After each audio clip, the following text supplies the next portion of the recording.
Assalamualaikum warahmatullahi wabarakatuh. Saya Cantika Rosalinda dengan NIM 28920500029, Prodi Manajemen Fakultas Ekonomi Bisnis. Mata kuliah Ekonomi Internasional. Di sini saya akan membahas tentang teori perdagangan internasional. Teori perdagangan internasional. Merkantilisme merupakan suatu sistem tentang kebijakan ekonomi yang dilanjurkan dan dipraktikkan sekelompok negarawan-negarawan Eropa pada abad 16 dan 17. Dalam hal ini, mazhab ekonomi praklasik pada periode tahun 1500 sampai 1750, terutama di Eropa Barat, yang mencerminkan ideologi kapitalisme komersial. Adam Smith 1776 menanamkan sistem ini dengan the commercial or mercantile system. Jadi, merkantilisme belum merupakan suatu teori perdagangan, namun masih merupakan ide yang dianjurkan oleh para penganjurnya, seperti Sir Joshua Child, Thomas Mun, J. Bodin, dan von Hornis. Merkantilisme mazhab praklasik dalam perdagangan internasional. Aliran ini muncul karena beberapa faktor, yaitu yang pertama, munculnya negara-negara yang merdeka di Eropa seperti Inggris, Prancis, Jerman, Italia, dan Belanda. Yang kedua, negara tersebut ingin mempertahankan kedaulatan, kebebasan, dan kesejahteraan rakyatnya.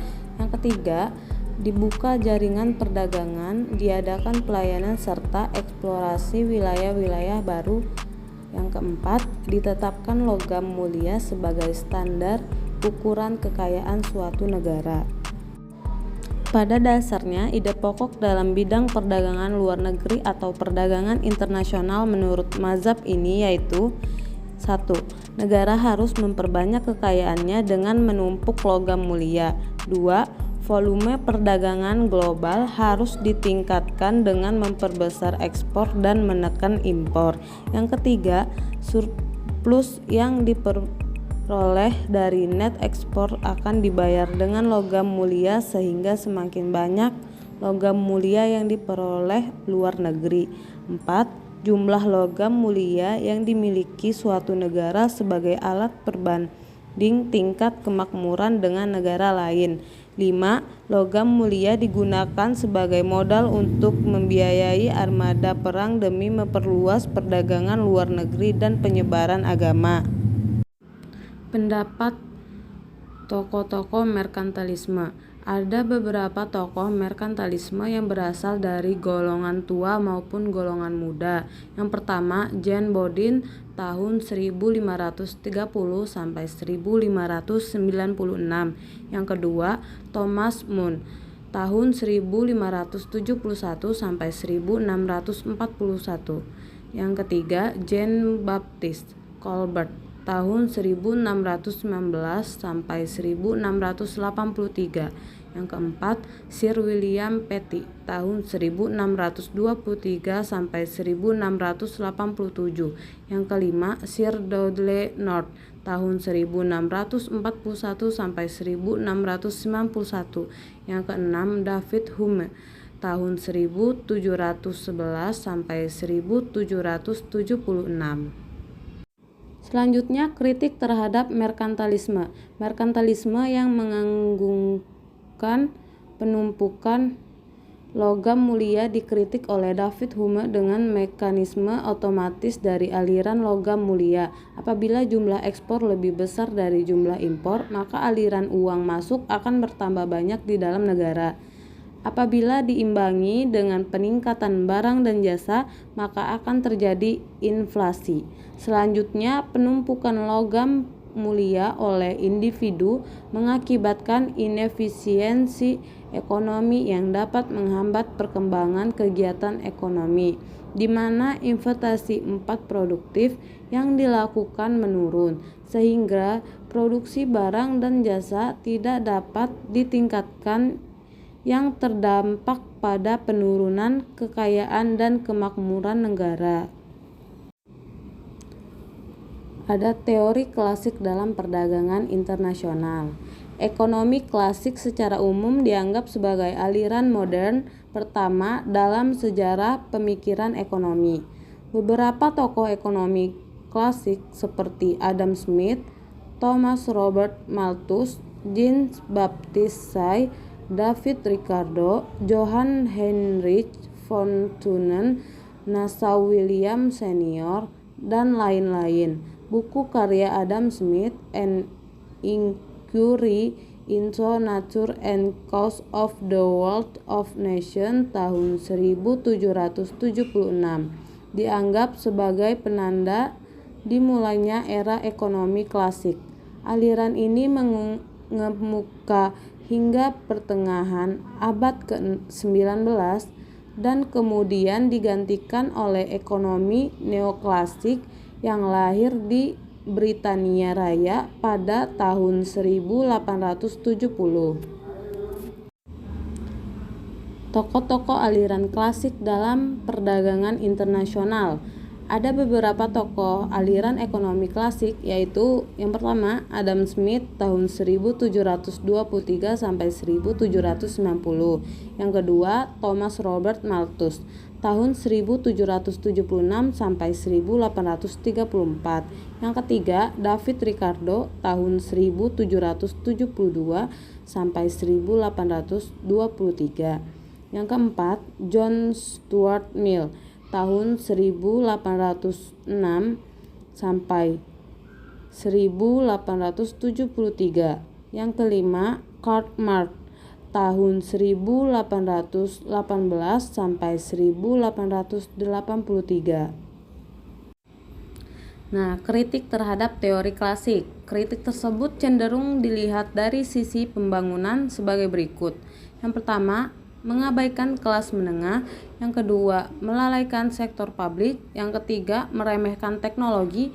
Yang keempat, hukum yang tidak realistik. Yang kelima, pemikiran keliru mengenai upah dan keuntungan. Yang keenam, proses pertumbuhan yang tidak realistis. Teori neoklasik dalam perdagangan internasional. Teori perdagangan telah mengubah dunia menuju globalisasi dengan lebih cepat. Pemikiran kaum klasik telah mendorong diadakannya perjanjian perdagangan bebas antara beberapa negara. Teori comparative advantage telah berkembang menjadi dynamic comparative advantage yang menyatakan keunggulan komparatif dapat diciptakan. Globalisasi merupakan hal yang tidak terhindarkan lagi. Mau tidak mau, seluruh negara termasuk Indonesia harus siap menghadapinya. Teori mazhab neoklasik membawa pada perubahan pandangan tentang ekonomi dalam teori maupun dalam metodologinya. Teori nilai tidak lagi didasarkan pada nilai tenaga kerja atau biaya produksi, tetapi beralih pada kepuasan marginal atau marginal utility. Pendekatan ini merupakan pendekatan yang baru dalam teori ekonomi. Nah, ada kelebihan ekonomi neoklasik dalam perdagangan internasional adalah yang pertama, terwujudnya efisiensi yang seluas-luasnya. Yang kedua, menghasilkan berbeda-beda barang yang dapat dijual di pasar. Yang ketiga, kaum neoklasik mengatakan bahwa baik perdagangan internasional maupun aliran modal internasional cenderung untuk meratakan distribusi pendapat di dalam suatu negara maupun antar negara. Ada juga kelemahan makroekonomi neoklasik, yaitu yang pertama, perilaku aparat atau penguasa yang menginginkan imbalan yang tinggi atas kebijakan yang dikeluarkannya. Yang kedua, ketimpangan sosial dan pengangguran karena pencapaiannya hanya mengandalkan efisiensi tanpa mempertimbangkan etika dan moral. Selanjutnya, penyempurnaan teori klasik oleh neoklasik. Menurut Nassau William Senior, bahwa ia tidak setuju dengan pendapat bahwa tingkat upah berupa uang yang tinggi akan menjadi penghambat perdagangan antar negara.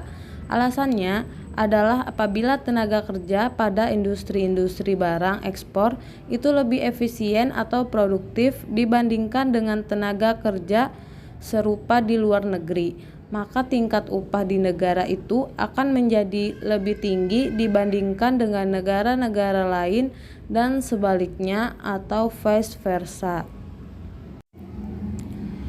Upah real merupakan pencerminan dari produktivitas tenaga kerja. Upah nominal yang tinggi tidak mesti berarti bahwa harga barang-barang juga tinggi. Bisa tinggi atau bisa rendah, tergantung dengan produktivitas tenaga kerja. Selanjutnya, Tausik memberi contoh mengenai kemungkinan terjadinya perdagangan antar negara dalam keadaan masing-masing memiliki yang pertama, perbedaan mutlak dalam ongkos produksi barang-barang yang akan diperdagangkan atau absolute difference in cost. Yang kedua, perbedaan komparatif dalam ongkos produksi atau comparative difference in cost. Yang ketiga, perbedaan yang sama dalam ongkos produksi atau equal difference in cost. Ini sifatnya hanya sementara saja karena bila berlangsung lebih lama akan merugikan kedua negara yang berdagang. Teori modern dalam perdagangan internasional. Teori modern dalam perdagangan internasional dicetuskan pertama kali oleh Bertil Ohlin pada tahun 1933 yang sebagiannya berdasarkan tulisan gurunya, yaitu Elie Heckscher pada tahun 1919.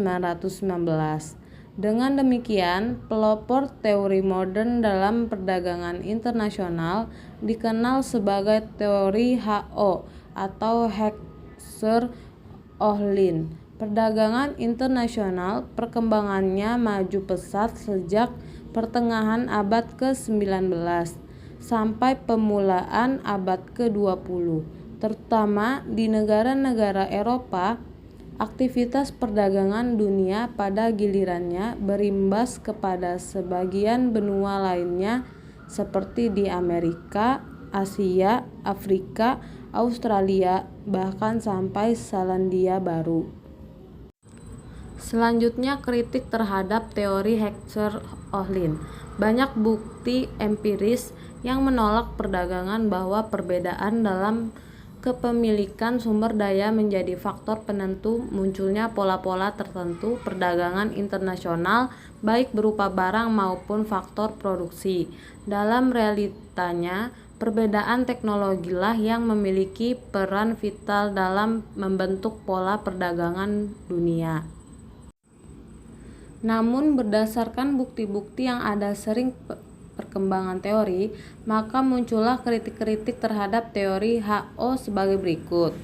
Yang pertama, berdasarkan teori HO, perbedaan harga barang sejenis dapat terjadi karena adanya perbedaan proporsi atau jumlah faktor produksi yang dimiliki masing-masing negara dalam memproduksi barang tersebut. Sehingga jika jumlah atau proporsi faktor produksi yang dimiliki masing-masing negara relatif sama, maka harga barang sejenis akan sama pula sehingga perdagangan internasional sulit terjadi. Yang kedua, fakta yang ada dalam dunia nyata menunjukkan bahwa walaupun jumlah atau proporsi faktor-faktor produksi yang dimiliki masing-masing negara relatif sama sehingga harga barang sejenis relatif sama, ternyata perdagangan internasional tetap dapat terjadi. Yang ketiga, teori HO masih merupakan teori perdagangan internasional komparatif statik. Dengan demikian, asumsi klasik dan neoklasik yang menganggap hampir semua besaran variabel dalam perekonomian adalah statik, tidak berubah atau diasumsikan exogenous atau perubahan ditentukan di luar model. Fakta yang terjadi adalah terjadi perubahan secara terus-menerus dan perubahannya terjadi dalam model atau endogenous. Akibatnya, aplikasi teori HO menjadi terbatas atau tidak dapat diterapkan secara umum. Yang keempat, adanya asumsi dalam teori HO yang menyatakan bahwa perdagangan internasional terjadi karena kedua negara memiliki selera yang sama, dibantah oleh S.B. Linder. Ekonomi pensetur teori Linder dari Swedia. Asumsi ini sudah tidak relevan lagi untuk saat ini. Dalam teorinya, Linder mengatakan bahwa selera konsumen dikendalikan tingkat pendapatan, sehingga faktor selera inilah yang akan menciptakan permintaan. Berbeda dengan teori HO yang berbicara dari sisi penawaran karena fokusnya terletak pada tersedianya sumber daya yang mendorong suatu negara untuk menghasilkan produk yang diminati.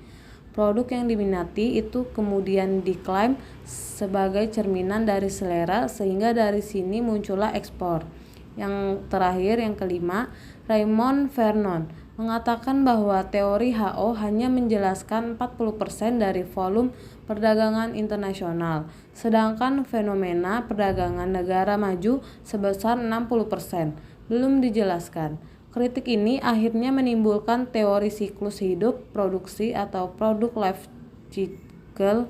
Teori ini menitik beratkan adanya perubahan pada produk yang menghasilkan produk baru serta pengaruhnya terhadap perdagangan internasional. Sekian yang dapat saya jelaskan, kurang lebihnya mohon maaf. Wassalamualaikum warahmatullahi wabarakatuh.